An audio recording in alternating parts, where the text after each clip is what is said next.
ভোর 5:30 কমলাপুর রেল স্টেশনে দাঁড়িয়ে আছে তিতির আর রাহাত। 5:30 তার ট্রেন। বেশ কিছুক্ষণ আগে পৌঁছেছে দুজন। রাহাত বারবার বলছে সে পৌঁছে দিয়ে আসতে চায় তিতিরকে। তিতিরের সাথে এত জিনিসপত্র, মেয়েটা একা সব ম্যানেজ করতে পারবে বলে রাহাতের মনে হচ্ছে না। আমি তোমাদের স্টেশন অবধি যাই, কেমন? এত জিনিসপত্র তুমি নামাতে পারবে না। তিতির হাসি মুখে তাকায় রাহাতের দিকে। রাহাত ভাই, আপনি অযথা এত চিন্তা করছেন। জিনিসপত্র তো তুলেই দিয়ে যাচ্ছেন, তুলতে তো আর আমার সমস্যা হলো না। আর রইল বাকি নামানোর কথা, সেটাও সমস্যা হবে না। আমার ফ্যামিলি মেম্বাররা অপেক্ষা করবে স্টেশনে, তারা নামিয়ে নেবে। আপনি এত টেনশন করবেন না তো। তিতিরের কথায় রাহাত মোটেও ভরসা পাচ্ছে না। টানা 14-15 ঘন্টার ট্রেন জার্নি, নিশ্চয়ই পৌঁছতে সন্ধ্যা হবে। আরও রাতও হওয়ার দারুণ সম্ভাবনা রয়েছে। একা একটা মেয়েকে এভাবে সে কী করে একা ছেড়ে দেবে? রাহাত আবার ব্যস্ত হয়ে বোঝাতে চায় তিতিরকে, সেটা তো বুঝলাম তিতির, কিন্তু তোমার তো পৌঁছতে অনেক রাত হয়ে যাবে একা একা।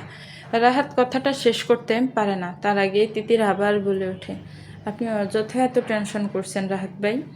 একবার ট্রেনে উঠে পড়লে আর কিসের সমস্যা? আপনি প্লিজ টেনশন করবেন না। তাছাড়া কাল আপনার চাকরির ইন্টারভিউ আছে, আর আপনি আমার সাথে সময় নষ্ট করছেন। এটা কিন্তু ঠিক নয়। ভালো চাকরি না করলে কিন্তু আমাকে বিয়ে দেবে। বলে রাখলাম কিন্তু। রাহাত মাথার পিছনে হেসে হাত দেয়, শব্দ করে হেসে ফেলে তিতিরের কথায়। তা ঠিক। ম্যাডামকে ঘরে তুলতে অবশ্যই আমাকে আগে যোগ্য হতে হবে। বেশ, গেলাম না আজ, তবে আমাকে কিন্তু সময় মতো আপডেট দিতে হবে কত দূর পৌঁছালে। তিতির একগাল হেসে মাথা নাড়ল। দেব। কথার মাঝে ট্রেনের শব্দ শুনতে পাওয়া গেল। ট্রেন চলে এসেছে। কুলি ঠিক করাই ছিল দুজন, রাহাত আর কুলি দুজন মিলে তিতিরের সব মালপত্র সঠিক কামরায় পৌঁছে দিল। তিতিরকে সঠিক সিটে বসিয়ে রাহাত বেরিয়ে এলো, দাঁড়ালো তিতিরের জানালার কাছে। চোখ ছলছল করছে মানুষটার। তিতিরের দারুণ মায়া হলো এবার। এখানে আসার পর সেই প্রথম দিনেই পরিচয় হয়েছিল রাহাতের সাথে তার। তখন তিতির হাই স্কুলে আর রাহাত ভার্সিটিতে। তারপর থেকে সবসময় আলাদা কেয়ার করতো সে। কখনো কোনো সমস্যায় পড়তে হয়নি। রাহাতই সামলে নিয়েছে সবটা। রাহাতের বুকের ভিতর দুমড়ে মুচড়ে যেতে চাচ্ছে। এমন তো নয় তিতির এর আগে এতদিনের জন্য বাড়ি যায়নি, গিয়েছে, বেশ কয়েকবারই গিয়েছে। তিতিরকে সে ভালোবাসে 6 বছর প্রায়। তিতির যখন এই শহরে আসে, মেয়েটা তারই ভার্সিটির লাগোয়া স্কুলে ক্লাস 9-এ ভর্তি হয়। প্রথম দিনেই ভালো লাগে মেয়েটাকে। পরীর মতো একটা মেয়ে, মায়াবী, থমকে তাকিয়ে থাকতে মন চায়। তারপর থেকে অনেক বছর কেটে গেছে। তার মেয়েটার প্রতি ভালোবাসা বেড়েছে। মেয়েটা বড় হয়েছে এখন, সে তার ভালোবাসা প্রকাশও করলো। সব কিছু ঠিক থাকলে ইনশাল্লাহ এর পরের বার যখন সে এ শহরে ফিরবে, তার বউ হয়ে আসবে। তাহলে এত জ্বলছে কেন বুকের ভিতরটায়? মনে হচ্ছে কি যেন একটা নেই, হারিয়ে যাচ্ছে। খুব করে ইচ্ছে করছে মেয়েটাকে একবার জড়িয়ে ধরতে। কেন মনে হচ্ছে এই বুকটা শান্ত হবে না কোনো দিন? ওই মাথাটা এই বুকের উপর আশ্রয় নেবে না কখনো? প্রিয়তমাকে একবার বুকের উপর জাপটে ধরতে মন চাচ্ছে খুব। মনটা কেন বলছে আলোক বর্ষ দূরত্বে সোলেমান যাচ্ছে তার প্রেয়সী। কী সব উল্টোপাল্টা ভাবছে। রাহাত কয়েক দফা নিজেকে ধমক লাগায়। তিতির তার দিকেই তাকিয়েছিল। জানালার গ্রিলে রাহাতের হাতের ওপর হাত রাখলো সে। দীর্ঘ গলায় বলল, রাহাত ভাই, চিন্তা করবেন না, আমি সাবধানে যাব। রাহাত মৃদু হাসে, হাতের উপর নিজের আরেক হাত রাখে। সাবধানে যাবে ইনশাল্লাহ, আমি আসব। আমার মাকে নিয়ে অপেক্ষা করবে, কেমন? তিতির মাথা ঝাঁকিয়ে সম্মতি দেয়। ট্রেন ছেড়ে দিয়েছে। রাহাত হাত ছেড়ে দূরে সরে দাঁড়ায়। রাহাত অসহায় ছলছল চোখে তাকিয়ে রয়। তিতির হাত নেড়ে বিদায় নেয়। রাহাত চলন্ত ট্রেনের সাথে কয়েক কদম জোর পায়ে হেঁটে আসে। কোনো এক অচেনা বাতাসের কানে কানে আজ তিতিরকে বিদায় জানাতে নিষেধ করছি, কিন্তু কেন? নিচ থেকে মা চাষিদের উচ্চস্বরে চিৎকার চেঁচামেচির শব্দ কানে এসে বিরক্ত লাগছে। অসময়ে অস্বাভাবিক হাঁক ডাকের কারণ বুঝল না ঈশান। ঘুমটা ছুটে গেল। কপাল কুঁচকিয়ে সিলিংয়ের দিকে তাকিয়ে রইল কিছুক্ষণ। বাড়ির সবাই একসাথে মেতেছে টা কি নিয়ে? আজ শুক্রবার, সবাই বাড়িতে, এর জন্য কি? না, তাও তো এত সকালেই এত শোরগোল হবার কথা নয়। বেডসাইড টেবিল থেকে ফোন হাতে নিয়ে সকাল 9টায় এ বাড়ির ব্রেকফাস্টের টাইম এটা। ছোটো বড় সবাই একসাথে ব্রেকফাস্ট করে। তার ক্ষেত্রে বিষয়টা যদিও আলাদা, সে বাড়ি আসার পর একদিনও সময় মতো কারোর সাথে ব্রেকফাস্ট করে উঠতে পারেনি। তাছাড়া চন্দ্রা দেওয়ানি কয়েকদিনে একদিনও খাবার টেবিলে আসেননি, কারণটা কেউ জানে না। প্রশ্ন করলেও আগের মতোই কিছু হয়নি বলে কাটিয়ে দিয়েছেন। ঈশান উঠে বসলো বিছানায়, উদাম শরীরে ঘাম জমেছে। এসিটা আবার কখন বন্ধ করেছে সে? হাত বাড়িয়ে এসি অন করলো, দু হাতে মাথা ভর্তি চুলগুলো পিছনে ব্যাক ব্রাশ করলো কয়েকবার। গায়ে চাদর সরিয়ে উঠে দাঁড়ালো, ফ্রেশ হয়ে নিচে গিয়ে দেখবে সকাল সকালই এত কিসের হই হুল্লো। আধ ঘন্টা ফ্রেশ হয়ে টি শার্ট পরে একদম ফিটফাট হয়ে নিচে নামার জন্য পা বাড়ালো। দরজা খোলার আগেই দরজায় জোরে জোরে করাঘাত পড়তে শুরু করলো। শব্দ শুনেই বোঝা যাচ্ছে বাচ্চাগুলোর কাছে গিয়ে এসে দরজা খুলে দিল। ঠিকই ধরেছে সে। রোশনি, রিশা আর রাফি দাঁড়িয়ে আছে। তাকে দরজা খুলতে দেখেই এক একটা ঝাঁপিয়ে পড়লো তার উপর। ঈশান দু হাত আগলে নিল ভাই বোনগুলোকে। নরম গলায় জিজ্ঞেস করল, বাড়িতে মাছের বাজারের তোরাই নিশ্চয়ই বিক্রেতা? তিনজনের কেউ বুঝতে পারল না, ফেলফেল চোখে তাকিয়ে রইল। আজ তো মাছ রান্না হবে না বড় ভাইয়া, মাংস রান্না হচ্ছে, বিরিয়ানিও হচ্ছে। ছোট আপুর আবার মাংস পছন্দ কি না? রোশনির কথায় চোখ কুঁচকে তাকালো ঈশান। কিছু জিজ্ঞেস করার আগে বাড়ির বড় বিচ্ছু দুটোকে ছুটে আসতে দেখা গেল। নুরি আর নিশি একসাথে এসে দাঁড়ালো তিনজনের পিছনে, মুখে এক গাল হাসি। তাদের দুজনকে হাসতে দেখি ঈশানও ব্রু উঁচু করে প্রশ্নাত্মক ভঙ্গি করলো। তিতির আসছে ভাইয়া? ওরা তিতিরের কথাই বলছে। নুরির কথায় বিস্মিত হলো ঈশান। তিতিরের কথাটা ভুলেই গেছিল সে।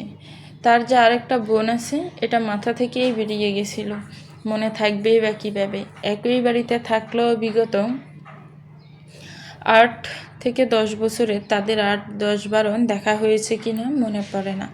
তার আগেও বাড়িতে যখন থাকতো তারা ছোট ছিল অনেকটা, মেয়েটা বাকিগুলোর মতো চঞ্চল ছিল না কোনো কালে। সে নিজেও হই হুল্লোড় করতো না। যে ভাই বোনগুলো তার কাছে আসতো তাদেরই সময় দিত, বাকিদের কাছে নিজে গিয়ে কথা বলা হতো না। বাড়ি ভর্তি সব ভাই বোনগুলোই ঈশানের দারুণ বকত, পিছন পিছন ঘুরতো সবসময়, শুধুমাত্র তিতির বাদে। তারপর ঈশান কলেজে ওঠার পর হোস্টেলে চলে গেলে বছরে 2-3 বার যা বাড়ি আসতো 2-1 দিনের জন্য। তিতিরের সাথে দেখা হতো না বলা চলে। একবারও একই রকমভাবে এসে না দেখে ওর মাথা থেকে বেরিয়েই গিয়েছে তিতিরের ব্যাপারটা। ঈশানের চুপ করে থাকা দেখে নিশি এসে হাত ধরে টানলো নিচে যাওয়ার জন্য। ভাইয়া চলো, ব্রেকফাস্ট করব। পাশ থেকে নুরি এসে আবদারের গলায় বলল, ভাইয়া আমরা কিন্তু ভার্বিকে আনতে স্টেশনে যাব, বলে দিলাম। বড় বাবা নিষেধ করেছে, কিন্তু আমরা যাবই, তুমি রাজি করাবে? তিতিরটা দেখতে পুতুলের মতো। বাড়ির সবাই কম বেশি আলাদা আলাদা আদরের নামেই ডাকে তাকে। কেউ ভার্বি, কেউ পুতুল, কেউ মনি, সবার ভীষণ আদরের তিতির। ঈশানও মাথা নাড়ল। সবার এত যাওয়ার দরকার কি? কেউ একজন গিয়ে নিয়ে আসুক, তাছাড়া বাড়িতেই তো আসছে, স্টেশনে গিয়ে বসে থাকতে হবে কেন? ঈশানের কথা একজনেরও পছন্দ হলো না। রিমা মুখ ফুলিয়ে জবাব দিল, বাড়ে কাল ছোটফুর জন্মদিন কি না? বড় বাবা বলেছে রাস্তায় কি একটা প্রবলেম। ছোটফুর ট্রেন আসতে আসতে অনেক রাত হবে, আমরা তো চাচ্ছি রাত 12টা বেজে যাক, আমরা স্টেশনে গিয়ে সারপ্রাইজ দিব। ঈশান বিচ্ছুগুলোর প্ল্যান শুনে হতাশায় মাথা নাড়ে। না, মাথা না, আর কিছু সামান্য সারপ্রাইজ দিতে এরা নাকি চাইছে রাত 12টা বাজুক, রাস্তাতে বাবা যায়। নিশে 5 থেকে গাঁটটা মারে মাথায়। রিসা দমক দিয়ে বলে, গাদা, রাত 12টা মানে বুঝিস? ও একা একটা মেয়ে, ট্রেনে উঠেছে ভোরে, যদি এত ঢিলে করে পৌঁছয় ভয় পাবে না? ও কতটা ক্লান্ত হয়ে যাবে বুঝিস?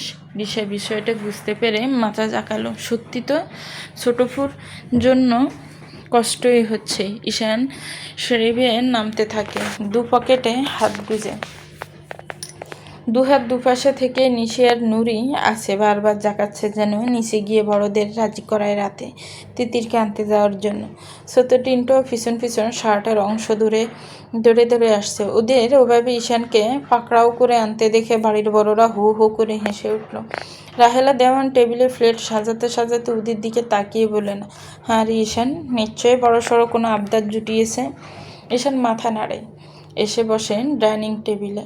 ভাই বোনদের দিকে তাকিয়ে বলে, এখন বস, যখনকার বিষয় তখন দেখা যাবে। সবগুলো হাততালি দিয়ে উঠল, এসে বসলো যার যার আসনে। বড় ভাইয়া যখন বলেছেন তার মানে নিয়ে যাবে। ঈশান আশেপাশে নয়নকে খুঁজলো, সবাইকে দেখতে পেল, নয়ন নেই। মেজমার দিকে তাকিয়ে প্রশ্ন করলো, মেজমা, নয়ন কই? মেজগিন্নি তখন গ্লাসে পানি ঢেলে দিচ্ছিলেন, মিটিমিটি হাসলো। ছেলের মন তিনি স্পষ্ট বোঝেন। আজ নয়ন যে দারুণ ব্যস্ত থাকবেন এটা তার থেকে ভালো আর কজন জানে। পানির গ্লাসটা ঈশানের দিকে এগিয়ে দিতে দিতে বললেন, আজ কি ওকে আর দেখা যাবে বড় আব্বা? ও তো আজ দুনিয়ার সব থেকে ব্যস্ত মানুষ হয়ে যাবে। বাকি দুজা বিষয়টা বুঝলো, তারাও মিটিমিটি হাসতে লাগলো। ঈশান বুঝলো না সেমন এমন রহস্যময় মিটিমিটি হাসির কারণ। প্রশ্ন চোখে তাকিয়ে রইল। ঈশানের কৌতূহল টের পেয়ে মেজগিনি নিজে উত্তরটা দিলেন, আজ তো নয়নের মনি আসছে রে, আজ তার কত দায়িত্ব। এই দেখ না, সকাল সকাল গিয়েছে তার পছন্দের জিনিস আনতে। বড় উঠে গিয়েছিল ইলেকট্রনিকের দোকানে। তিতিরের রুমের এসিটা নষ্ট হয়ে আছে, ওটা ঠিক করতে আসার লোক বলে এসেছে। এসেই আবার গেল খাসির মাংস আনতে। তিতিরটা আবার খাসির রেজালা পছন্দ করে কিনা। ঈশান এতক্ষণে বিষয়টা বুঝতে পারল, কিছু বলল না নিজে। সে ছাড়া বাকি সবার সাথেই তিতিরের দারুণ সম্পর্ক দেখা যাচ্ছে। মেয়েটা নিশ্চয় অনেকটা বড় হয়ে গেছে। বাচ্চা বাচ্চা চেহারা ভেসে উঠল চোখের সামনে। নুরি নিশেষে বারবি ডাকে তাকে। ছোটবেলায় সত্যি বারবিই লাগতো। এখন কেমন হয়েছে মেয়েটা? আরও সুন্দর বুঝি? খাওয়ায় মন দিল সে। খাওয়ার পর একটু বের হবে, আসার পর বন্ধুদের সাথে দেখা করা হয়নি। বেলা ৩টা বাজে। 10 ঘন্টার জার্নির শেষে এখন ট্রেন আটকে আছে মাঝ রাস্তায়। হিসেব মতে আর 4.5 ঘন্টার রাস্তা। তবে ট্রেন থেমে থাকার মতিগতি দেখে মনে হচ্ছে না আগামী 6-7 ঘন্টাতেও পৌঁছতে পারবে। তিতিরের এখন দম বন্ধ হয়ে আসছে, এর কারণে ঘন ঘন বাড়িতে আসা হয় না তার। আসার সময় রাহাত ভাই এক গাদা খাবার দিয়ে দিয়েছেন, যে কারণে খিদের কষ্ট তাকে মোটেই করতে হয়নি। গল্পের বই পড়ে গান শুনে এতটুকু সময় ফাঁড়ি দিয়েছে, সময় আর কাটছেই না যেন। কেবিনের আরেকজন যাত্রী আগের স্টেশনে নেমেছে। বর্তমানে সে একা একটা কামরায় বসে আছে। এটা আরও বড় বিরক্তিকর। বাড়ি থেকে ফোন আসছে ঘন্টায় ঘন্টায়। কতদের কি সমাচার জনে জনে জানাতে জানাতে কাজ শেষ। নয়ন ভাই বারবার বলছিলেন অন্য গাড়িতে নিয়ে আসবেন কিনা। তিথির সোজাসাপটা নিষেধ করে দিয়েছে। বাড়ি আরও 4 ঘন্টার রাস্তা, এখন জার্নি করে নিতে আসার কোনো মানেই হয় না। কেবিনের দরজায় কড়া নাড়ল কেউ। লক করে দিয়ে বসেছিল তিতির। উঠে গিয়ে খুলে দিল। দুজন পুরুষ আর একজন মহিলা দাঁড়িয়ে আছে ব্যাগপত্র নিয়ে। তারা আগের স্টেশনে উঠেছে, ভুলক্রমে অন্য বগিতে উঠায় কেবিন অবধি আসতে এতটুকু সময় লাগলো। তিতির মিষ্টি হেসে তার বাকি জিনিসগুলো তাদের সিট থেকে পাকা করে দেয়। ছেলে দুটো তাদের জিনিসপত্র উপরে তুলে আরাম করে এসে বসে ছিটে। এবার মেয়েটাই তিতিরকে আগে প্রশ্ন করে, কোথা থেকে আসছো আপু? নামবে কোথায়? তিতির জায়গার নাম জানালো। মেয়েটার মুখে হাসি দেখা গেল। হাসি মুখে বলল, আরে আমরাও তো ওখানেই যাচ্ছি। কোন গ্রামে যাবে তুমি? শমশেরনগরে। এবার আরও বিস্মিত হলো সামনের 3 জন। বলো কি, আমরাও? তিতির নিজেও হাসলো। অবাক হলো না, সে নিজেই তার এলাকার মানুষজনকে ছেড়ে না। নুরি নিশিয়াপু যতটা সবার মধ্যে পরিচিত, সে তার উল্টো। বাসায় থাকলেও বের হওয়া হয় না। আমি আসলে আপু তেমন বাসা থেকে বের হতাম না, তো খুব একটা চিনি না কাউকে। বাই দ্য ওয়ে, আমি Anima. He is my husband Sajid, আর ও আমাদের বন্ধু নিয়াজ। তিতির হাসি মুখে হাত মেলালো মেয়েটার সাথে। তা তোমার বাবার নাম কি? এবার সাজিদের প্রশ্নে চোখ মুখ বিষাদে ডেকে গেল তিতিরের। মাথা নিচু করে নিল, ধীর গলায় বলল, আমার বাবা মা বেঁচে নেই। আমার বড় মামা মোহাম্মদ রাইসুল দেওয়ান। আমি জন্ম থেকে ওনাদের কাছে মানুষ হয়েছি। উনিই আমার বাবার মতো মানুষ করেছেন। সামনের 3 জন মানুষে এবার হা হয়ে গেল। তিতিরের পরিচয় শুনে রানা একগাল হেসে বলল, মাই গড, তুমি নিশির ফুফাতো বোন? বলেই থমকে গেল আর চোখে তাকালো পাশের দুজনের দিকে। অনিমা আর সাজিদ দুজনেই মিটিমিটি হাসছে আর চোখে নিয়ে সাথে সাথে শুধরে নিল, তোমাদের বাড়ির সবাইকে চিনি আমরা আর কি। আমরা তিনজনেই তোমার ভাই ঈশানের বেস্ট ফ্যান। ঈশান তোমার ভাই তো নাকি? তিতির মিষ্টি হাসলো, জি। ভাই এনি চান্স? তুমি বারবি নাও তো? তিতির থতমত হয়ে গেল সাথে সাথে। এ নামে তাকে নিশের নুরি আর ছোট ভাই বোনেরা ডাকে, আদরের ডাক যাকে বলে আর কি। ছোটবেলা থেকে সবার মুখে মুখে শুনে এসেছে সে দেখতে বারবি ডলের মতো। তিতিরের দারুণ লজ্জা লাগলো এই মুহূর্তে। সাজিদ বলল, জি, কিন্তু আমার নাম বারবি না, আমার নাম তিতির, রেহনুমা হেলাল তিতির। বাসায় কাজিনরা সবাই আদর করে বারবি ডাকে আর কি। অনিমা সিট বদল করে তিতিরকে জড়িয়ে ধরে বসলো, কাছে টেনে গাল আলতো করে হাতে চেপে বললে, একদম মিথ্যে বলে না কিন্তু, আস্ত একটা বারবি ডল তুমি। তোমার কথা আমরা সবাই টুকটাক শুনেছি, আমি আর সাজিদ যদিও হালকা, কিন্তু ওই যে তোমার ওই ভাইয়া, সে অবশ্য একটু বেশিই বোধহয় শুনেছে। ছেলে বন্ধুর আর মেয়ে বন্ধুর করা গল্পে পার্থক্য আছে কি না? শেষের কথাটা নিজেদের দিকে বাঁকা হেসে বলল অনিমা। তিতির বুঝতে পারল না বিষয়টা, অবুঝের মতোই তাকিয়ে রইল। অনিমা বুঝলো তিতিরের মনের প্রশ্ন, মুখ এগিয়ে নিয়ে এসে তিতিরের কানের দিকে গলা নামিয়ে বলল, বুঝলে না তো? বলছি, আমরা তিনজনই ঈশানের ফ্রেন্ড। ছেলে মানুষ বাড়ি সম্পর্কে যতটুকু গল্প করে আর কি, সে কারণে তোমাদের কাজিনদের সম্পর্কে আমি আর সাজিদ খুব হালকাই জানি, শুধু নাম আর কি। তবে অনিমা আবার এক পলক তাকালো নিজের দিকে, নিয়ে চোখ ফাঁকিয়ে তাকিয়ে আছে অনিমার দিকে। সাজিদ হেসেই যাচ্ছে। অনিমা নিজের চোখ ফাঁকানো গ্রাহ্য না করলো না মোটে, আবার ঘুরে বসলো তিতিরের দিকে, ফিস করে বলার ভঙ্গি করলো, তবে কি বলো তো, মেয়ে মানুষ কিন্তু খুব গল্প করে, তুমি করো না? তোমার প্রিয় কোনো মানুষের সাথে পরিবারের গল্প? তিতির মাথা নাড়ায়, এই তো আমাদের মধ্যে এগিয়ে আছে নিয়াজ, তার কাছে যে গল্প করেছে সে মেয়ে আর কি, তাই সে একটু বেশিই জানে তোমাদের পরিবার সম্পর্কে। তিতির হতবাক হয়ে তাকিয়ে রইল অনিমার পরের কথা শোনার আশায়। অনিমা আবার হাসলো, এবার শব্দ করে, বুঝলে না তো? শোনো, একটা সিক্রেট বলি, তোমার এই নিয়াজ ভাইয়া খুব শীঘ্রই তোমাদের বাড়ির পার্মানেন্ট মেম্বার হয়ে ঢুকবে। তোমার বড় আফু নিশির প্রেমের দিওয়ানা উনি। নিয়াজ চোখ মুখ কুচকে আছে, সে বোধহয় আশা করেছিল অনিমা শেষ পর্যন্ত বলবে না, কিন্তু বলে দেওয়ায় সে দারুণ অস্বস্তিতে পড়ে গেছে। তিতির শব্দ করে হেসে ফেলল, দারুণ অবাক হয়েছে সে।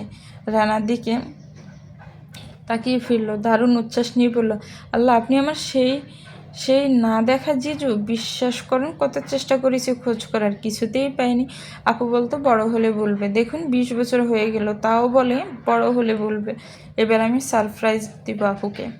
তিতিরের উচ্ছ্বাসে নিয়ে নিজেও হেসে ফেলল। তিনজনের দারুণ আড্ডা জমে গেল মুহূর্তের মধ্যে। তিতিরের দারুণ শান্তি লাগছে এবার। এতক্ষণ না বললেও ভয় লাগছিল একা একা, তার মধ্যে পৌঁছতে বেশ রাত হয়ে যাবে এটা স্পষ্ট বুঝতে পারছিল সে। এখন তো বলতে গেলে ঘরের মানুষ জুটে গেছে, বাকিটা সময় দারুণ কাটবে। ঈশান ল্যাপটপ নিয়ে গার্ডেনে বসে কাজ করছে, পাশেই রোশনি, রিশা, রাফি দৌড়াদৌড়ি করছে। এ বাড়ির প্রত্যেকটা মানুষের অত্যন্ত প্রিয় জায়গা তাদের বাগানটা।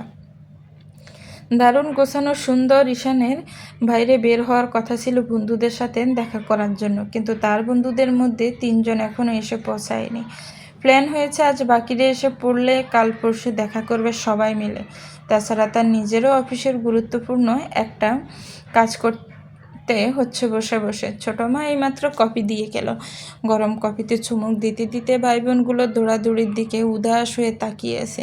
চিন্তা করছে কিছু একটা, চিন্তা না ঠিক হয়তো দ্বিধা বলা যায় বোধ হয়, এর কারণ আছে বই কি। বাড়ি আসার পর থেকে রুষার পরিবর্তন তার নজর এড়ায়নি। এত বছরের পরিচয় এমনটা কখনো হয়নি। এমন সময় যে যা তার খুব এসে যায়, কিন্তু সমস্যাটা বোধ হয় এখানে। কেন এসে যাচ্ছে না? চাওয়া তো উচিত। যে মেয়েকে বিয়ে করবে বলে ঠিক করেছে, হুট করে সেই মেয়ের এহেন পরিবর্তন। ইগনোর বলা চলে, এতে তো তার খারাপ লাগার কথা, বলা বাহুল্য বুকের ভিতর দুমড়ে মুচড়ে যাওয়ার কথা। কারণ সে অগ্রাহ্য না দিলেও রুষার সাথে বিগত 4-5 বছরের কথা হয়নি। রুষা কল দিয়ে গল্প জোড়েনি এমন একদিনও। তার তো মেয়েটার রীতিমতো অভ্যাসে পরিণত হওয়ার কথা। হুট করে সে অভ্যাসে বাধা পড়লে তার অত্যন্ত কষ্ট পাওয়ার কথা। সে অন্তত এতদিন সেটাই ভেবে এসেছে, সেটা ভেবেই বিয়েতে দ্বিমত করিয়া। কিন্তু আশ্চর্য, সেরকম কিচ্ছু হচ্ছে না। অযাচিত মন যখন বলছে কিছু একটা ঠিক নিয়ে, সে ভাবার চেষ্টা করছে রুষের কোনো সমস্যা হয়তো, কিন্তু সেই মনে আবার বলছে সমস্যাটা তার একান্ত নিজেরই, মেয়েটার নয়। কি সমস্যা? সে কি সত্যিই এক বিন্দু ভালোবাসতে পারেনি রুষাকে? এটা হলে সারা জীবন সম্ভব থাকা একসাথে? ঈশান গা এলিয়ে বসেছে আরে, চোখ বন্ধ করে ভাবতে থাকি রুষের সাথে কাটানো মুহূর্তগুলো। না, তেমন কোনো কিছু মনে আসছে না যেটা মনে আসার কারণে তার ভালো লাগছে বা মন ভালো হবে, অথচ এমন স্মৃতি কিন্তু গুণে শেষ করা যাবে না। কিন্তু এগুলো তার ভালো লাগার লিস্টের জায়গা করতে পারেনি কোনো। কেন তাহলে? মনে আছে এর আগে 2 বছরের অনেকবার রুষা তার সাথে গভীর সম্পর্কে যেতে চেয়েছে। খোলামেলা বলতে গেলে ঈশানের গভীর স্পর্শ চেয়েছে, নিজের সব সতীত্ব উজাড় করতে চেয়েছে। ঈশান যতটা রেসপেক্ট থেকে বিষয়টা বাধা দিয়েছে, এখন তো অন্য কিছু মনে হচ্ছে। সে মেয়েটার প্রতি সেই ফিলিংসটা কখনো আনতেই পারেনি, চাইনি হয়তো বা। পুরুষ মানুষের নিয়ন্ত্রণ অনেক ক্ষেত্রে নারীর সান্নিধ্যে ভেঙে পড়ে, তার এমনটা কখনো হয়নি রুষার সাথে। সে যথেষ্ট নিয়ন্ত্রণে রেখেছে সেটা। এ কথা কেন মনে হচ্ছে তার? মানে নেই কোনো। ঈশান চোখ খুলল, কিন্তু মাথা সোজা করলো না, হেলিয়ে রাখলো পিছন দিকে, তাকিয়ে রইল খোলা আকাশের দিকে। আজও বোধ হয় এত কিছুর হিসেব নিকেশ করার কথা মাথায় আসতো না। চাই কি চাই না সেটাও ভাবতে হতো না নতুন করে, যদি না রুষা দূরত্বটা না বাড়াতো। হয়তো পারিবারিক ঝামেলা আছে, থাকতেই পারে। 2 দিন পর হয়তো আবার আগের মতো শুরু করবে মেয়েটা। কিন্তু ঈশানের মন স্পষ্ট জানান দিচ্ছে, এই মেয়ে সেই মেয়ে নয় যার সান্নিধ্য পেলে গোটা একটা জীবন অনায়াসে তার হাত ধরে কাটিয়ে দেওয়া যায়। ঈশানের মাথাটা টনটন করছে, আর চিন্তা করছে, ইচ্ছে করছে না। মেয়েটাকে বিয়ে না করলে নয়, বরং বিয়ে করলেই ঠকানো হবে হয়তো। সে অবশ্য খুব ভালো করেই জানে তা সত্ত্বেও রুষা তাকেই চাইবে। ভাইয়া? নয়নের গলা শুনে সোজা হয়ে বসলো ঈশান, হাসি মুখে তাকালো ভাইয়ের দিকে। আয় বস। আসার পর থেকে তো দেখাই পাচ্ছি না। নয়ন নিজেও একগাল হাসলো, এগিয়ে এলো ভাইয়ের দিকে, নিচু হয়ে কোলাকুলি করলো। দুজন বসলো পাশের চেয়ারে। তেমন কিছু না ভাইয়া, একটু ব্যস্ত ছিলাম আর কি। ফাইনাল ইয়ারের এক্সাম শুরু হয়েছে, বুঝতেই পারছো, একটু চাপে আর কি। ব্যাপার না, আমি বুঝতে পেরেছিলাম সেটা।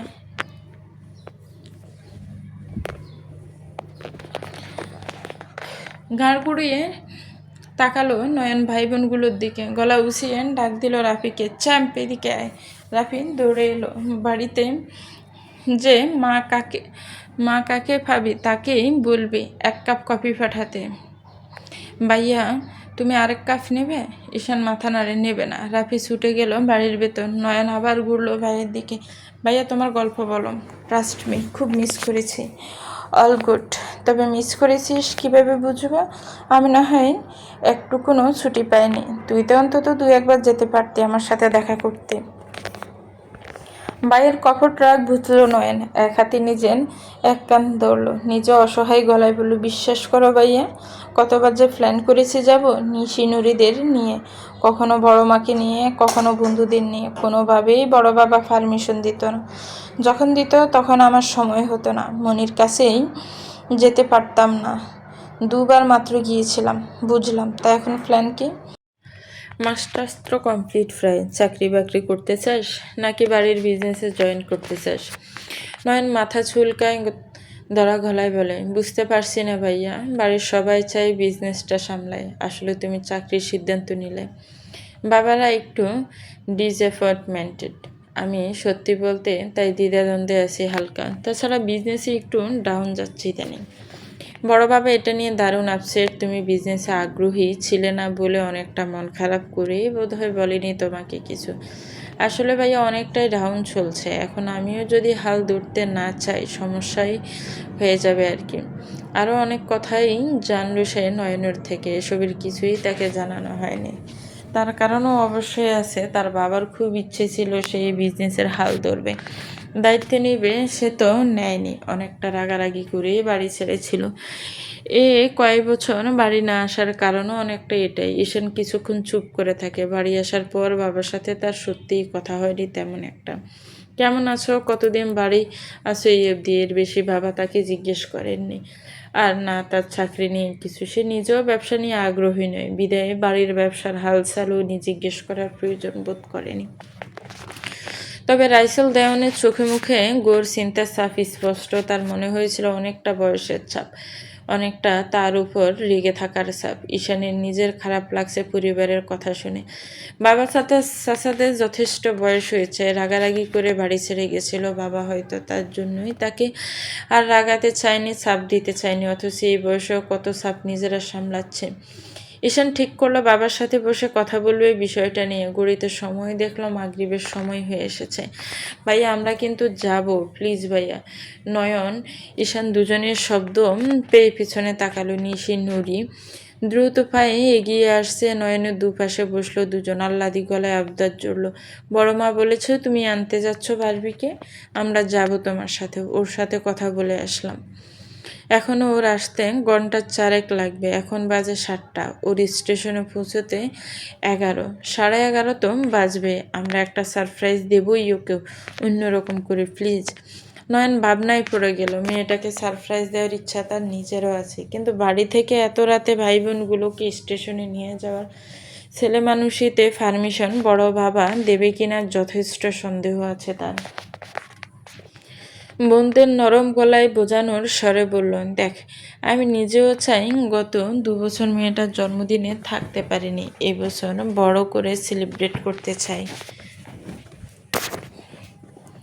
কিন্তু অত রাতে আমি একা কীভাবে, মানে স্টেশনে এসব, ও নিজেও ক্লান্ত থাকবে বলি কি, ও বাড়ি ফিরেও বাড়িতে কিছু কর, বা কাল সারাদিন পড়ে আসি। দুই বোন সজোরে মাথা নাড়ল। তাদের সিদ্ধান্ত নয়ন দীর্ঘশ্বাস ছাড়ে। এদের মানাতে পারবে না বুঝে গেছে, নিয়েও যেতে হবে, এটা স্পষ্ট টের পাচ্ছে। এখন তাকে কাঠখড় পোয়াতে হবে বড় বাবাকে রাজি করার। ঈশান বুকে হাত বুঝে দেখছে ভাই বোনগুলো ছেলে মানুষই, তাকে কেন বলা হচ্ছে না বুঝতে পারছে না বিষয়টা। নিশে বোধহয় খেয়াল করলো সেটা। ভাইয়ের দিকে অজুহাত দেওয়ার মতো করে বলল, বড় মা বলল ছোট ভাইয়া নিয়ে আসুক বারবিকে, তুমি হয়তো ব্যস্ত থাকবে, যেতে চাইবে না। ঈশান কুচকানো কপাল স্বাভাবিক করলো, বলল, একবারও বলিনি যেতে পারবো না, তাছাড়া নয়ন একা তোদেরকে সামলাতে পারবে না, সব কিছুতে নিয়ে মাঝরাত্রিরে ও পড়ে যাবে বিপদে। নিশি নুরি খুশিতে লাফিয়ে উঠলই, এটাই চাইছিল তারা।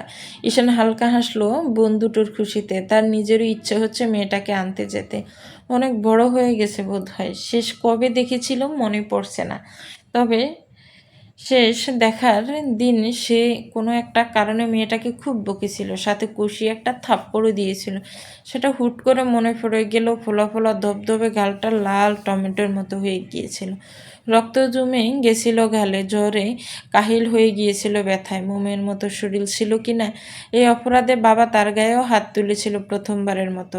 ঈশান আবার হেলান দেয় চেয়ারে। মেয়েটার বয়স কত হবে আজকে? 20 হবে বোধ হয়। বাবা যায়, এরা যে হারে বারবি ফুতুল ফুতুল করছে, মেয়েটাকে এত বছর পর হুট করে দেখার আগ্রহ দ্বিগুণ হয়ে গেছে। স্টেশনে দাঁড়িয়ে আছি ঈশান, সাথে নয়ন, নিশি, নুরি আর ছোট বিচ্ছু, 3জনও রয়েছে। রিশা, রোশনে, রাফিকে কিছুতেই বাড়িতে রেখে আসা যায়নি। এক প্রকার হাত পা ছড়াছড়ি করে কান্নাকাটি করে সাথে এসেছে। সে বারবার বুঝিয়েও লাভ হয়নি। ঘণ্টাখানেক হলো এখানে দাঁড়িয়ে আছে তারা। ছেলে মেয়েগুলো আসতে পেরে মহা খুশি। ঈশান ভেবে পায় না মাঝরাত্রিরে এত মাতামাতি করার কী আছে। মেয়েটা 15-16 ঘন্টা জার্নি করে ফিরছে, কতটা টায়ার্ড হতে পারে স্পষ্ট বোঝা যাচ্ছে। তাছাড়া জন্মদিন তো কাল সারাদিনও থাকবে। ভদ্রঘরের ছেলেমেয়েরা এমন মাঝরাতি স্টেশনে দাঁড়িয়ে জন্মদিন পালন করছে, বিষয়টা দৃষ্টিকটু, কিন্তু কাকে বোঝাবে সেই সব? এরা না হয় ইম্যাচিওর, বাড়ির বড়রাই মূলত উচকে পাঠিয়েছে। আশ্চর্য, বাড়ির মানুষগুলো তার এক একজন। তার বাবা স্পষ্ট জানিয়ে দিলেন তার বাড়ির ছেলে মেয়েদের মান সম্মান এত ঠুনকো নয় যে নিজেদের জীবনের এতটুকু আনন্দ করলে সম্মানহানি ঘটবে। ঈশানার কথা না বাড়িয়ে এক প্রকার দমকাতে নিয়ে এসেছে। সব কটাকে তিতিরটা যথেষ্ট বড় হয়েছে, তিথিরটা যথেষ্ট বড় হয়েছে, নিশি নুরি আরও বড়, রিসা রোশনি তারাও। বাড়ির এত বড় বড় মেয়েকে নিয়ে এত রাতে বের হওয়াটা অনিরাপদ। কে শোনে কার কথা? তাদের মতো বড় বড় দুটো ভাই থাকতে বন্দির দিকে বাজে নজর দিলে তারা আবার কেমন ভাই? এহেন আরও জ্ঞান দিয়ে সব কাটাকে পাঠিয়ে দিয়েছে তার সাথে। রাত্রির এখন 11টা বেজে 38, মোটামুটি মফস্বলের দিকে রাত 11টা মানে মাঝরাতি বলা চলে। স্টেশন পুরো ফাঁকা, আশপাশে শুধুই ঝিঝি পোকার শব্দে ভেসে আসছে।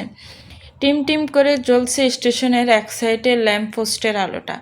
ঈশান এই মুহূর্তে বুকা আড়াআড়ি হাত বাজ করে খোলা যাত্রী ছাউনির পিলারে হেলান দিয়ে দাঁড়িয়ে আছে। নয়ন পাশেই চিন্তিত ভঙ্গিতে ফোন যাচ্ছে বারবার তিতিরকে। ফোনটা বন্ধ দেখাচ্ছে। ঈশান তাকালো পাশে। ছোট তিনজন এক প্রকার চটপট করছে, যেন উঠে দৌড়াদৌড়ি করতে, কিন্তু ঈশানের ভয়ে করতে পারছে না। নিয়ে আসার প্রধান শর্ত ছিল স্ট্যাচু হয়ে বসে থাকতে হবে এখানে এসে। নিশি নুরি দুজন চাপা গলায় তিতিরকে কীভাবে কী করে চমকে দেবে সেই পরিকল্পনায় ব্যস্ত। ফাঁসেই সিটের ওপর বিশাল একটা কেক রাখা, আর হাতলের সাথে শখানেক বেলুনের বিশাল এক বহরা বাঁধা। ঈশান ঘুরে আবার তাকিয়ে থাকে লাইনের দিকে। ট্রেন আসতে বোধহয় আনুমানিক আর মিনিট 10 লাগবে। তিত্তির টুকিটাকি যা বাইরে ছিল সব দেখে ব্যাগে তুলে ফেললো। সামনে অনিমা সাজিদও সবটা দেখে শুনে গুছিয়ে নিল। নামার প্রস্তুতি চলছে। রানা মালপত্র টেনে দরজার কাছে নিয়ে যাচ্ছে। এই স্টেশনে তারা ছাড়া আর কেউ কারণ নামার সম্ভাবনা নেই এই মুহূর্তে। তিতিরের আজকের মতো বিরক্তির জার্নির আগে কখনো করেনি।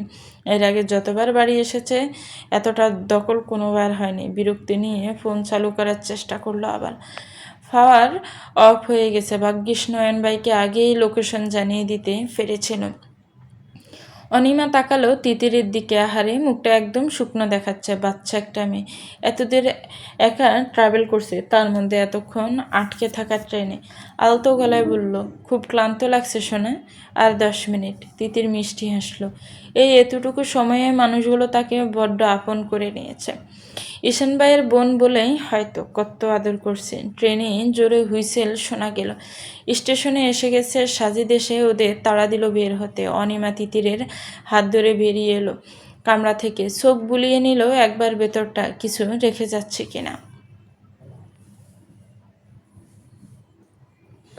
ট্রেন থামতেই নেমে পড়লো আগে তিতির আর অনিমা। রানা ওদের দিকে ফিরে বলল, অনি, তুই তিতিরকে নিয়ে হেঁটে ওদিক যা, আমরা জিনিসপত্র নামিয়ে নিয়ে আসছি। এত এদিকটাই থামবে বুঝতে পারিনি। তিতিরের তো কোনো জিনিস, আমার ব্যান ঠিক করে এগুলো নিয়ে আসছি। সামনে তিতিরের বাড়ির মানুষ আছে, যা এগিয়ে। তিতির অনিমার হাঁটা দৌড়লে বিশাল স্টেশনের মাঝামাঝি আসতে দূরে থেকে হই হই করে ছুটে আসতে দেখা গেল কয়েকজনকে। অন্ধকার ঠেলে সামনে আসতে রিসা, রোশনি, রাফি ঝাঁপিয়ে পড়ল তিতিরের দিকে, জড়িয়ে ধরল বোনকে। তিতির ভারসাম্য রাখতে না পেরে পিছিয়ে গেল কয়েক পা। পড়ে যাওয়ার আগে তাকে জড়িয়ে ধরল অনিমা। উচ্চস্বরে হেসে উঠল সবাই। দুহাতে জড়িয়ে রাখলো ভাই বোনগুলোকে। ওদের ছেড়ে সোজা হতেই দেখলে ছুটে আসছে নিশি নুরিন। তাদের বেশ খানিকটা পেছনে স্বাভাবিক গতিতে হেঁটে আসছেন দুজন পুরুষ। নিশির হাত অনুসরণ করে উপরে তাকালো তিতির। কম করে হলেও 100 বেলুন একসাথে বাঁধা। মনটা খুশিতে লাফিয়ে উঠল। বড় দুবোন এসেও জড়িয়ে নিল। তারপর এক মুহূর্তে থেমে সবাই একসাথে উচ্চস্বরে চিৎকার করে উঠল, হ্যাপি বার্থডে বারবি ডল। তিতির বিস্ময়ে হা হয়ে গেল। এবার এতক্ষণে খেয়াল করলো তাকে নিতে বাড়ির সবগুলা ভাই বোনই এসেছে। খুশিতে চোখে পানি এসে গেল তার। সারাদিনের জার্নি নিমিষেই কেটে গেল যেন। খুশিতে কাঁপা গলায় বলল, থ্যাংক ইউ। এবার নয়ন এসে দাঁড়ালো তিতিরের পাশে। এক হাতে জড়িয়ে ধরল মেয়েটাকে। অনিমা গিয়ে জড়িয়ে ধরল ঈশানকে। অনিমাকে এখানে আশা করেনি সে। অনিমা বুঝতে পেরে একগাল হেসে বলল, আমাকে আশা করিসনি না? ইচ্ছে করে জানাইনি, তিতিরকে বলতে নিষেধ করেছিলাম, জানতাম সারপ্রাইজ হবে। ঈশান হাসলো, এদিক ওদিক তাকালো। অনিমা বলল, সাজিদ রানা আসছে জিনিসপত্র নিয়ে ব্যানে, আমরা অপেক্ষা করিনি ওপাশে। ঈশান টুকটাক কথা শেষে তাকিয়ে রইল তিতিরকে দেখার জন্য। সবার আড়ালে দেখাই যাচ্ছে না মেয়েটাকে। এমনভাবে সবকটা ঘিরে ধরে আছে, নয়ন জড়িয়ে ধরে আছে। নয়নের কোমরের পিছনে তিতিরের পর্সা গড়ে দেওয়া হাত দেখা যাচ্ছে। কেন যেন এই মুহূর্ত তার দারুণ বিরক্ত লাগছে। ঈশান ঠায় দাঁড়িয়ে রইল সেভাবে। এবার নিশি নুরে ঘুরে তিতিরকে নিয়ে হাঁটা দিল কেকের দিকে। ওরা সরতেই দৃশ্যমান হলে যে সাক্ষাৎ এক হুড়ফুড়ির। ঈশান থমকে গেল এক মুহূর্ত, পলক ফেলতে ভুলে গেল বোধ হয়। সামনের মেয়েটা কোনো এক রূপকথার গল্পের রাজকন্যা মনে হচ্ছে, অস্বাভাবিক সুন্দর একজন কিশোরী। দুপাশে কোমর ছড়ানো, চুলগুলো বেনি করে রাখা, সারাদিনের ক্লান্তিতে চুলগুলো বেশ অগোছালো। অবাধ্য একগোছা চুল, চোখ মুখ লিফটে আছে। দারুণ ক্লান্তি বর করেছে ওই মায়াবী লাল টকটকে মুখটায়। কমলার কোয়ার মতো লাল গোলাপি পাতলা ঠোঁটখানা, গায়ে সাদা আনারকলি। ঈশানের মনে হলো এরকম মেয়ে দুনিয়ায় হতে পারে না। হঠাৎ করে মাঝরাত্রিরে গ্রামের এই সুলসান স্টেশনে এমন মেয়েকে দেখলে যে কোনো মানুষ আসমানের জিন পরি ভেবে ভুল করে বসলে অস্বাভাবিক হবে না বিষয়টা। পরীরা বোধহয় এমনই দেখতে হয়। হঠাৎই নয়নের হাতের জাকিতে গোর কাটল ঈশানের। পাশে তাকাতেই খেয়াল হলে আশেপাশে সবাই ইতিমধ্যেই তিতিরকে নিয়ে চলে গেছে ওদিকটায়। নয়ন চিন্তিত গলায় বলল, ঠিক আছে ভাই, চলো ওদিকটায় যাবে, চলো। ঈশান ঘুরে তাকায়। তিতিররা হই হুল্লোড় করছে। নয়নকে যেতে বলে সে ঠায় দাঁড়িয়ে থাকে কিছুক্ষণ। নয়ন মাথা নেড়ে দ্রুত পায়ে হেঁটে যায় বাকিদের দিকে। এতক্ষণ কোনো খেয়াল ছিল না, সেটা মাথায় আসতে চমকে উঠল নিজেই।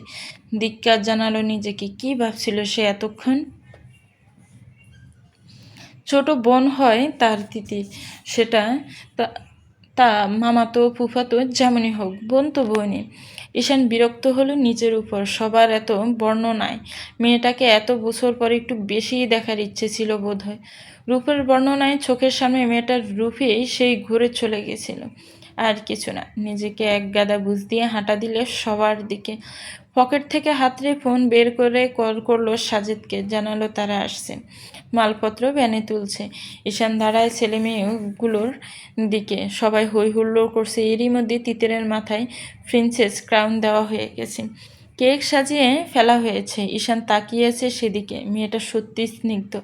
হঠাৎই বেশ কয়েক বছর আগের মেয়েটাকে থাপ্পড় মারার দিনটার কথা মনে পড়ে গেল। দারুণ মায়া হলো এই মুহূর্তে তার। এই গেলে হাত তোলা যায়। তিতির এখন নিশি নুরির নয়নের কাছে সারাদিনের বিরক্তিকর অভিজ্ঞতা জানাচ্ছে হাত নিয়ে নিলে। পিছনে ব্যানের শব্দে তাকালো সবাই। ব্যান এসে পাশে থামতেই নিশি থতমত খেয়ে গেল। অনিতা, নুরি, সাজিদ মিটিমিটি হাসি দুজনের দিকে তাকিয়ে। রানা ইতস্ত করল খানিকটা, তারপর স্বাভাবিকভাবে নামলো। নিশির দিকে থেকে দৃষ্টি সরিয়ে জড়িয়ে ধরল ঈশানকে। নয়ন এসে হাত মেলালো দুজনের সাথেই। সবাই মিলে মালপত্র নামিয়ে ব্যানওয়ালাকে ভাড়া মিটিয়ে বিদায় দিল। অনিমা এগিয়ে এলো এবার। তাকে আসতে দেখে ব্রুকুসকে কড়া চোখে তার দিকে তাকালো রানা। অনিমা সেই দৃষ্টি থোড়াই পরোয়া করলো। ঈশানের পাশে দাঁড়াতে দাঁড়াতে বলল, হ্যাঁ রে ঈশান, বলি হ্যারি, ওকে একটু ওদিকটায় যেতে দে, বেচারা ক্লান্ত, একটু এনার্জির দরকার। ঈশান না বোঝায় প্রশ্ন করলো অনিমার দিকে। অনিমা আবার তাকালো রানার দিকে। রানা মাথা নাড়ছে কড়া চোখে। অনিমা বাঁকা হাসলো, মানে সবাইকে বসতে দে কিছুক্ষণ। সাজিদ রানা দুজনেই কথা বলছিল আর কি। কেক টেক খাক, একটু এনার্জি হবে। সাথে সাথে ঘুরে তাকালো নিশির দিকে। নিশি, ওখানটায় পানির বোতলটা দাও তোমার রানা ভাইদের। ভাই সম্বোধনটা আরও ভালো লাগলো না রানা। চোখ সরিয়ে নিল অনিমার থেকে। মেয়েটা তাকে অপদস্থ করার সুযোগ মোটেই ছাড়বে না, এটা তো জানা কথা। এখন শুধু ঈশানটার সামনে বাকিটুকু বলে না দিলেই হলো। তাহলে ঘাড়ের মাথাটা রেল লাইনে গড়াগড়ি খেলো বলে। বেস্ট ফ্রেন্ড তাকে না জানিয়ে তারই বোনের সাথে বিগড় 7 বছর হলো প্রেম চালাচ্ছে। এটা ঈশান আরশাদের কানে গেলে তার যে দফা ঠান্ডা করে দেওয়া হবে ভাবতেই রানার গা শিউরে উঠল। তবে অনিমা আর কিছু বলল না। মিটিমিটি হেসে তিতিরের দিকে ফিরে তাগাদা দিল কেক কাটাতে। ঘড়িতে রাত 12:13 বাজে। কেক কাটা শেষে একে একে সবার মুখে দিল কেক। ঈশানের কাছে আসতে হতভম্ব হয়ে গেল। এনাকে তো এতক্ষণ খেয়াল করেনি সে। ফর্সা একা হারা মুখ, মাথায় চুলগুলো সাইড ব্যাক ব্রাশ করা, নোট গ্রিন শার্ট আর সাদা প্যান্ট। লম্বায় সে মানুষটার বুক অবধি হবে বোধ হয়। কত হবে উচ্চতা? 6 ফুট তো ভালো মতো। ফেসি ফুলে ফেঁপে শার্ট বেদ করে আসতে চাচ্ছে, কালচে গোলাপি ঠোঁট, কপাল কুঁচকে তাকিয়েছে তারই দিকে। পুরুষ মানুষ এত সুন্দর কেন হবে যে প্রথম দেখায় মনটা বেহায়া হয়ে যাবে? এবার কোন ধরনের বিচার? সেই মুহূর্তে কেকের টুকরোটা হাতে নিয়ে হা করে দেখছি ঈশানকে। হুট করে তাদের ড্রয়িং রুমে সাজিয়ে রাখা ফটো ফ্রেমের কথা মনে পড়ে গেল। হ্যাঁ, ওখানেই দেখেছে। দ্বিগুণ হা হয়ে গেল মুখটা তার। অস্ফুট স্বরে বলল, ঈশান ভাই। চলবে। তো ভিউয়ার্স, গল্পটা কেমন লেগেছে একটি কমেন্টস করে জানাবেন। ভালো লাগলে একটি লাইক করবেন, গল্পটাকে শেয়ার করবেন, আর আমার চ্যানেলকে সাবস্ক্রাইব করবেন। যারা অলরেডি সাবস্ক্রাইব করে রেখেছেন তাদেরকে অনেক অনেক ধন্যবাদ। ভালো থাকবেন, সুস্থ থাকবেন, আমার চ্যানেলের সাথেই থাকবেন। আল্লাহ হাফিজ। আসসালামু আলাইকুম ওয়া রাহমাতুল্লাহ।